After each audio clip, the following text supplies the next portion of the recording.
Hello and welcome to the second episode of For Pete's Sake. I'm your host, Glenn Barnett, and this is my second interview with my friend Pete, wherein he discusses his career path and livelihood. One important bit of context to set up this episode: at this point we hadn't settled on a title for this project, and the leading contender at the time was to call it Wednesdays with Pete. So without further ado... So do I want stereo on or not? No. You're good. So stereo on that's now, bad. You're on one ear? Yeah. No, it's bad. Go back. Okay. Yeah, this is right, perfect. Back, this is perfect. Okay. All right. So... it's good to have you as the tech troubleshooter. Hey, man, I'm got to earn my money somehow here. Because I would not figure that shit out. I was messing around with stuff and just... here's like, maybe the idea...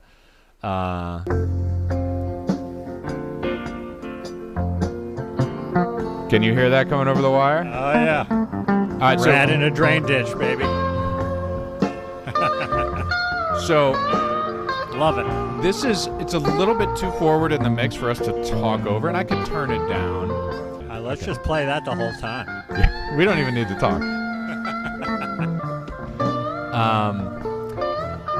But so if we could find a version of a song like this where there's an extended intro jam, I think that would be perfect. And it's kind of like a fun problem to search through archive and look for a dead song with a nice intro jam. Although, I mean, this is pretty good, even though it's not an intro. It's pretty good.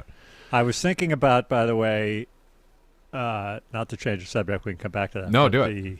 The Wednesdays with Pete, my initial reaction was, well, it's kind of a ripoff of Tuesdays with Maury. Obviously, yeah. But on the other hand, it's the same fucking concept. Well, and it's easy Maury to had remember. ALS. And Did he have ALS? Yes. Yeah. Holy shit. Yeah. I got to reread that. Well, me too. I forgot that myself. And only recently, like a few months ago, I was reminded of the book. I hadn't really thought about the book. Yeah. I read it a long time ago. Somehow I was reminded that Maury actually had ALS, which was not... I just remember that Maury was dying, but I didn't remember that at all. Yeah. Oh, my God. So, okay, so... It's still more, working title, but not a terrible working title. No. My initial reaction was, that's kind of a ripoff. And then the more I thought about it, I'm like, justifiably. It's actually a pretty good ripoff. Yeah, justifiably. And an even better ripoff now that you know that Maury and I have that in common. Right. So it is Wednesday, August 20th, 2025. It's a bit cooler and overcast, rainy today, but still a day that I'm very much looking forward to. And one of the reasons I'm looking forward to today is I get to spend some time chatting with you, Pete.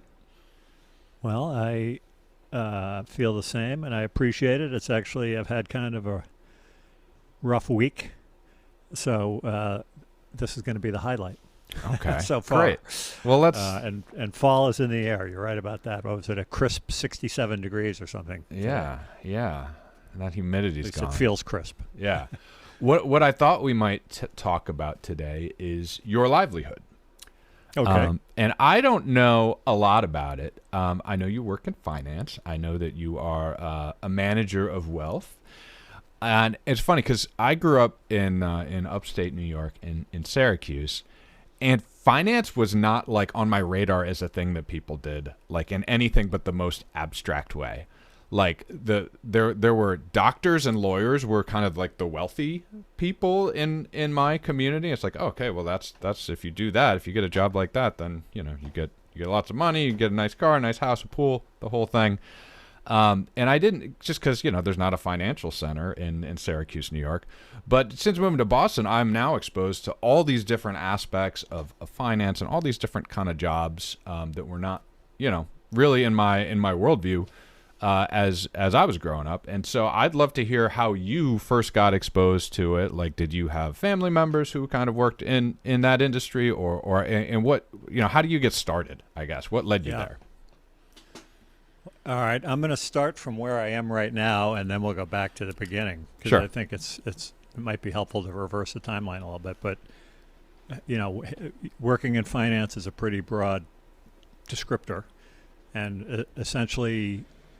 what we do is help people plan their financial futures and invest their money.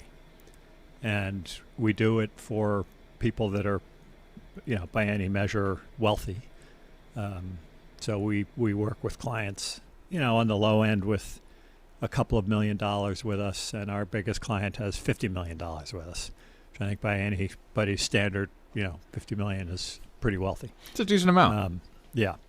We kind of do two things. One is we help people contextualize what the point of money is, right? Like, okay, you have this wealth. What do you want to do with it? There are obvious: retire, educate children, help educate grandchildren. We have many clients who are very generous from a charitable standpoint in giving money away. People have children with special needs that they need to make sure that they provide for their expenses in life when they're gone, those types of things. It runs the gamut. And so the sort of half of what we do is financial planning, wealth planning, whatever sort of title you want to put on it, which is simply to say, what do you have and what are you trying to accomplish with the money?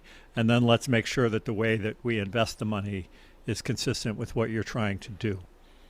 And that is a simple way to describe it.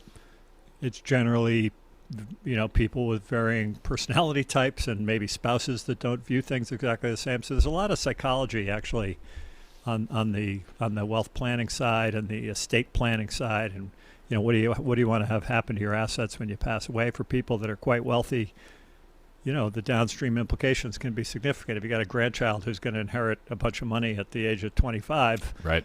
That has its own potential complexity and pluses and minuses associated with those type, and they're hard decisions to make. So we help people think through those decisions, give them that's also working with lawyers and accountants. They're lawyers and accountants because there are legal and sort of tax implications of what we do. So it's sort of multidisciplinary, and we kind of coordinate all that, and we manage the money. So we manage about $650 million for 100 families, I would say. Mm-hmm. How I got in, so I graduated college in 1989 with a degree in history, completely directionless, no idea what I wanted to do. Didn't really interview for jobs. I mean, it was a different era. Right. And this was a Wesleyan, right? And where you played some hoop as well. I played some hoops. Got to mention that. Yeah, we'll talk more about that. Yeah, we'll talk about that. I had many friends who had their acts together and got jobs in investment banking and consulting and all sorts of higher end stuff. That was not me. And frankly, I futzed around for a couple of years with I worked, but I didn't have any industry or career that I wanted to pursue. And a friend of mine worked at Smith Barney, which is a firm that doesn't exist anymore. It's now part of Morgan Stanley. But sort of said, hey, you should come, work as a stockbroker.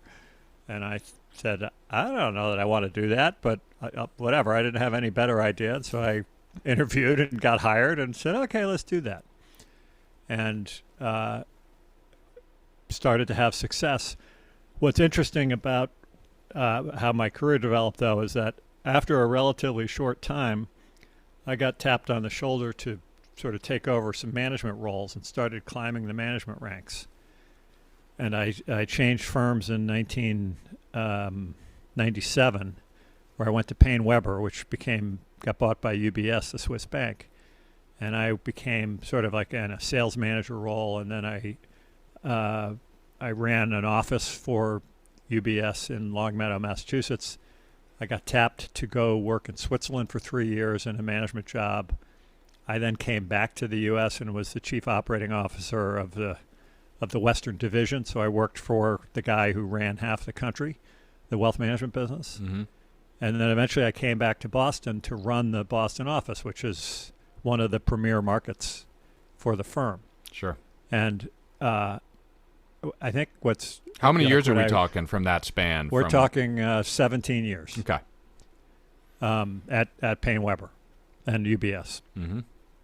And the takeaway for me that I've tried to tell people who are interested and want to ask is that I kind of I got promoted too fast in retrospect, but when you're the greyhound chasing the rabbit at the dog track, you're just going to chase the rabbit, and I was getting tapped for bigger and bigger jobs, and I got sort of unceremoniously taken out of my role running the Boston office for reasons I still don't fully comprehend, but it doesn't really matter. It's like being a coach in the NFL. If they decide they don't want you being the coach anymore, that's the way it goes. Yeah. And so at the age of however old I was, in my mid 40s, I got taken. I didn't get terminated. You're not the coach anymore kind of conversation. Right. And I had other job opportunities within the firm, and we had moved the family around quite a bit, and I said, you know what, I'm going to go back to my roots and work with clients again, which is a nice idea, but, the people don't hand you clients. Like, you have to go. You got to go get them. You got to go get them. Yeah. And so it was kind of a big risk. Our kids were in high school at the time, so wow. We had I made a very nice income in those jobs, but and we lived well within our means. So I didn't have a vacation house or boats or anything like that, which was fortunate because my income plummeted for 3 or 4 years. I mean, like, it probably went down 80%. Yeah. until it was a bit of a hockey stick. So it was a pretty risky move. And what I've discovered is that I am a way better player than I am a manager. Yeah, and I feel the same way in my industry. Yeah. And I wouldn't have. It was at the time I was all caught up in the bright lights of sort of chasing the dream, and I don't regret it because I had incredible experiences. And we moved to Switzerland. Sure. I learned how to speak German. My kids had a great experience living internationally. I wouldn't change anything. Mm-hmm. But it was not all fun and games when that stuff went down. It was a lot of stress. Yeah, and not a linear path, like from one to the next. Like, there was ups and downs and different dimensions of exploration, and going back to your roots. So how did you build that book of business? Like, did you have a partner? Was it just like old customers that you would kind of reach out to cold and see? Yeah, good question. I had maintained, as I was going through the management ranks prior to Switzerland, I had a client base, and I was sort of giving them away as I went along because I knew I couldn't take care of the clients as well as my responsibilities grew. And when I left for Switzerland, I had to give up everything. I couldn't. Yeah. It's not legal to, right? The cross-border business. It doesn't work that way. Yeah. And so when I came back and this was 3 years late, 3 years gone, and 3 years after I came back. So it's been a 6-year time span when I start having to rebuild from scratch. And I was, for folks that were prior, I had some advisors who knew what was going on, who I had given some big clients to, who came to me unsolicited and said, hey, you gave me this client, I'm giving it back to you. I don't, very honorable thing to do. Wow. Yeah. Were they motivated or incentivized to do that for some other reason, or was it just out of the kindness of their hearts? Just being good people. Wow. Yeah. Now they were in the minority. I'll have to say that's not necessarily standard procedure, but it was I remember who those people are, sure. And pretty powerful. Mm-hmm. And then for others, I put out very subtle feelers to say, hey, I've made a change in my career and I'm back, working with clients directly and exclusively, and just wanted to let you know. Mm-hmm. Sort of put the ball in their court, and I had a Is that like an email marketing campaign? Did you do phone calls? It was a lot of phone calls because it was a fair amount of the people that I held on to at the end, before I went to Switzerland, were people that I had a friendship. We Sure. knew each other. Sure. It wasn't like they were just clients. They became clients. We didn't know each other before they were clients. There were people I was friends with. And there's an intimacy in the subject matter, right? When you're talking about the wealth and inheritance and the kids and the problems and the challenges, it's more than just business, maybe. It's more than just a business relationship. There's no question that a major part of what I do for a living involves discretion. Yeah. I mean, the stories I could tell about issues that clients have everybody's got issues. There's no, Yeah. there's just complexities in life, and there are tensions and stressors, and marriages that struggle, or sometimes marriages that fail, or successful parents with kids who are not on the ball, or get Right. in legal trouble, or Right. have substance abuse issues, or life happens, and we are frequently in the middle of that. And Yeah. so you are dead on when you say it's not just it's not like a random relationship with your bank. I mean, it is very personal. Right. Right. And so I put out those feelers, and then just started to market myself. And I'm not somebody that I'm not the guy at the barbecue who starts pitching life insurance to you, kind of thing.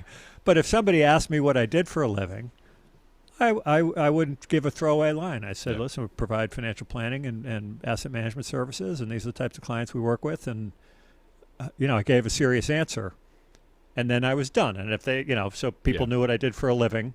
And Yeah. once that got out there, I guess I had enough of a impression on people, or a reputation, that, hey, this guy seems smart and genuine and trustworthy, and let's talk more, kind of thing. And that just, I showed up for work every day, put my shoes on and whatever, and put my head down, and months and months go by, and all of a sudden, it's Yeah. growing. And in 2018, I woke up one day and said, "Boy, we've got a pretty nice. I've got a nice clientele, most of whom I have all. Like, I'm the guy in charge of all their money. They are relying on me for their entire financial picture." Right. And I realized, like, if I got hit by a truck, they'd be They'd be in sad for trouble. a day, and then they'd say, "I got a problem." Yeah.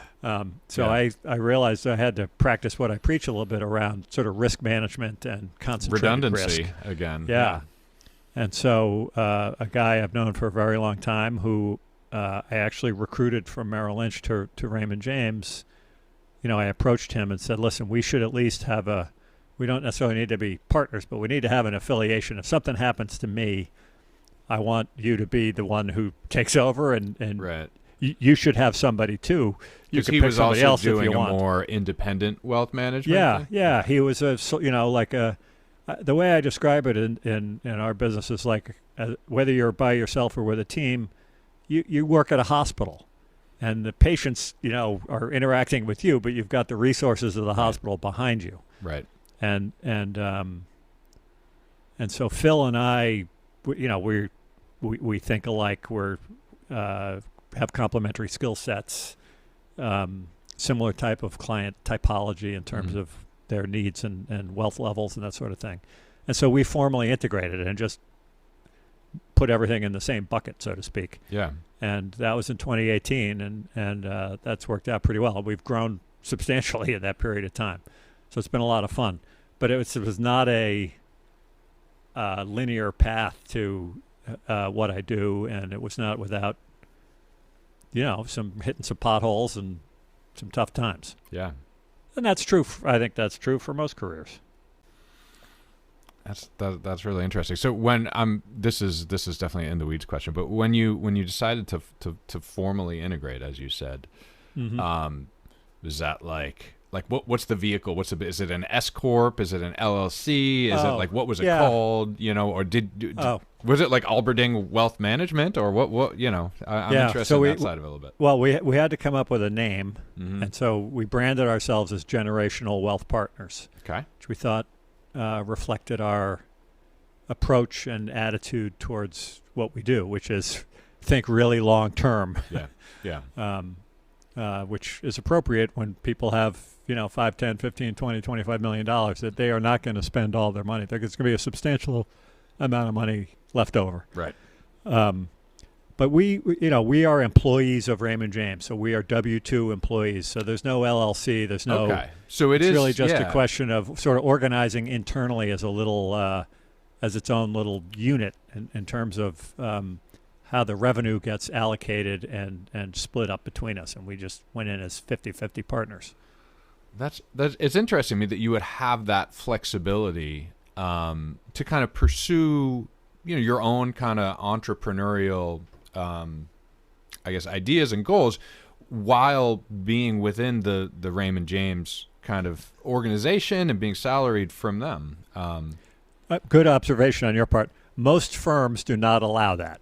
Okay. Merrill Lynch, Morgan Stanley, UBS, they'll allow you to have a team name, but that's secondary to the firm name. Okay. And Raymond James is one of the. Raymond James will just overtly say, to the extent anybody owns the client relationship, it's the advisor. Okay. Right? Whereas Morgan Stanley will say, hey, that client is Morgan Stanley's client. Yeah. Okay. Even though the advisor, found the client, brought the client in, and the client doesn't really care who Morgan Stanley is. So if somebody leaves a firm, if 95% of their clients go with them, right?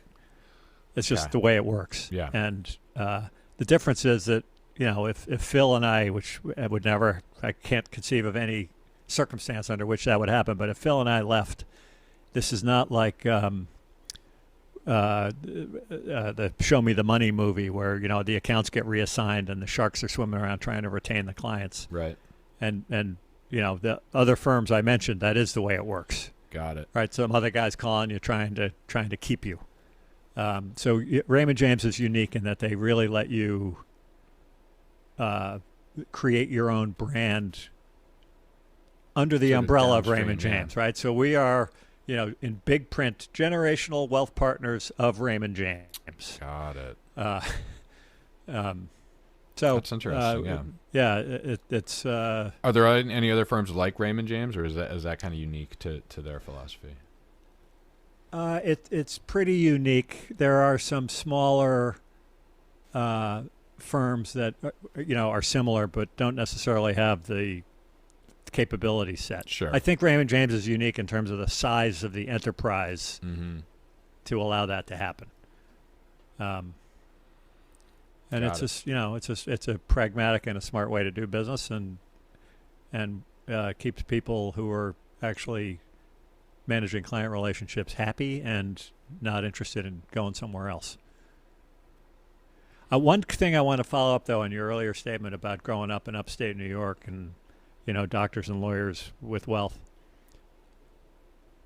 I oversaw, as the chief operating officer of the Western Division for for UBS. I saw our businesses in all the west, from Chicago west. Mm-hmm. And when I worked in Switzerland, I had exposure and significant insights to the wealth management business in Switzerland, and like domestic wealth management business all over the country, and obviously what I do now. And what I would tell you is that there are lots and lots of people with significant wealth that you don't know, right, because they drive a 12-year-old Volvo or an E-Class wagon. An older model Yeah. E-Class wagon. Point being, they don't wear it on their sleeve, and they are business owners, or people that just are mid-level managers working at a big corporation who live conservatively, and one of the reasons they have the wealth that they have is because they live conservatively. Right. So you'd be shocked. I'm sure there are plenty of people that you interact with that you may think, boy, they don't look like they have a lot of money. Right. And they probably have, $1 million in their checking account and $4 million in their 401k plan. Right. And certainly the inverse is true as well, with the people with the fashion brands everywhere and the flashy cars often obviously do not have the juice necessarily. What it looks like they have. They may have massive amounts of cash flow, but they're leasing expensive cars, and they've got houses in 2 different places, and there's lots of people that look like they have a lot of money that don't. Yeah. And vice versa. Yeah. Which is, interesting. It's the millionaire next door kind of thing of just keep chugging along and live beneath your means. What are some of your favorite aspects about working in sort of the wealth management space? I feel like you've kind of touched on it, which is like you have this intimate relationship with your customers.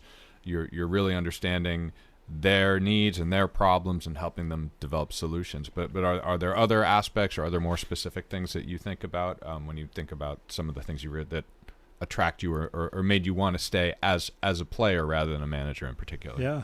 Well, the managing of the money aspect of it, portfolio management. What we do is largely with individual securities. So we own equity portfolios and fixed income portfolios, and so we're very close to the capital markets in ways that a lot of advisors aren't. A lot of advisors are sort of asset allocators and using mutual funds or managed accounts, which are fine. We just do it differently. Yeah. I think. I'll give you an example from the other day. This is just with a new client that we took on a couple of weeks ago who has an aspiration to, and it's sort of a millionaire next door type of client, who has an aspiration to buy a vacation home as they go into retirement, but they think they can't do it for they need to save a lot more money and they can't do it for 5 years.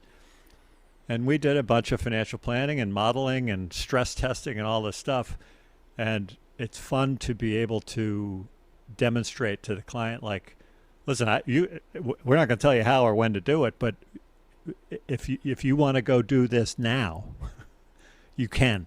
Yeah. You have the ability to do it, and you are not putting your financial future in any sort of jeopardy. So a lot of I think you tend to attract clients that have a similar mindset.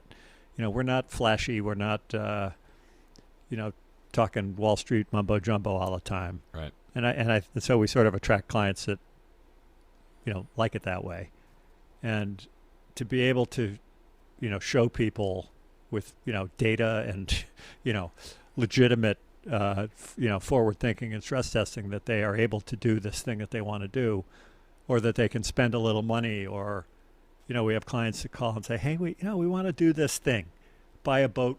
We want to take our 12 grandchildren to Hawaii, and it's going to cost $50,000. Like, right. Can you just give us is that a bad idea financially? Yeah, give us some confidence that it's not a terrible, that it's okay to do. Idea. Yeah. Yeah. And so I think I just get great psychic enjoyment or reward for being the person that they come to, whose advice and counsel they trust and rely on. I mean, it's sometimes that's a scary position to be in, because we're not fortune tellers, right? And bad things happen in the markets and all that are generally unpredictable.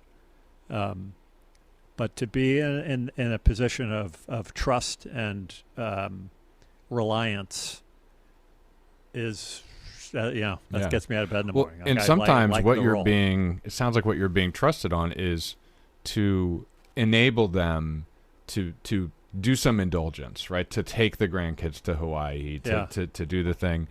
And so you're now the inverse is also true, though. There's certainly times where people want to do something. We're like, listen, this is, I would not recommend doing that.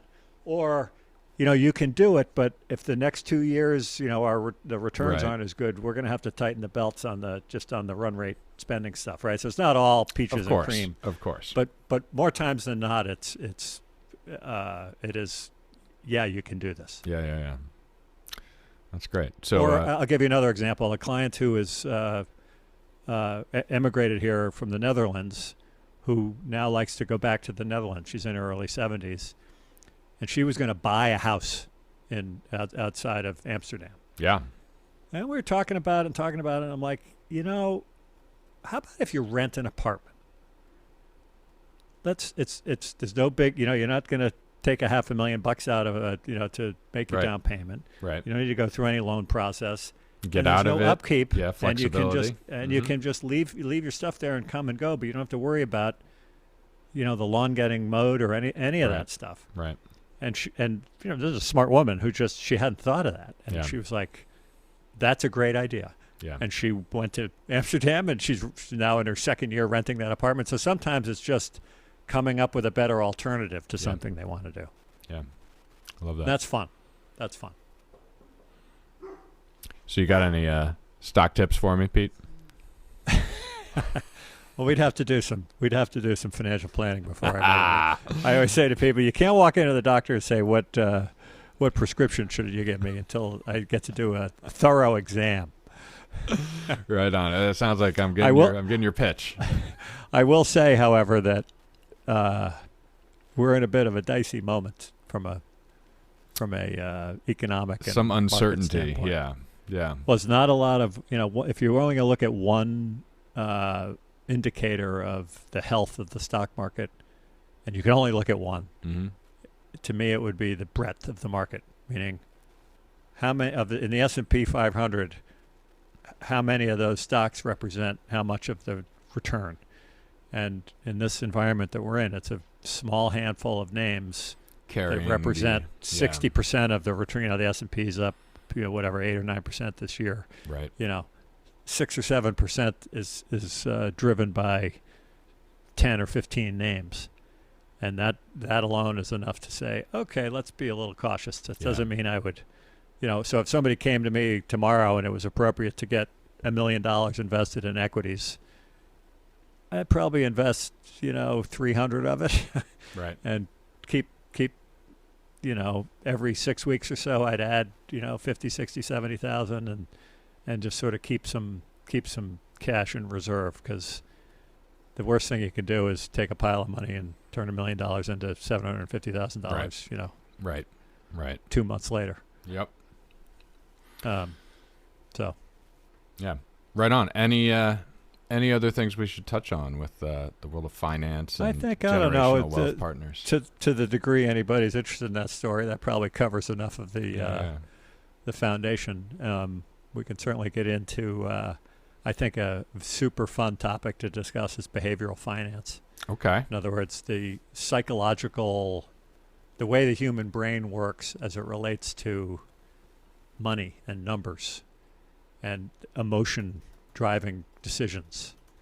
Awesome. Yeah. Well, I'm going to try to do some fade out here. That's the right vibe. Yeah. All right, Peter. Well, this has been great. I've enjoyed chatting with you today, and I like that we're finding new topics to add to the list. So, yeah, man. Have a great Wednesday. Look forward to the next one. Thanks, Bart. All right, Pete. Take it easy. Bye.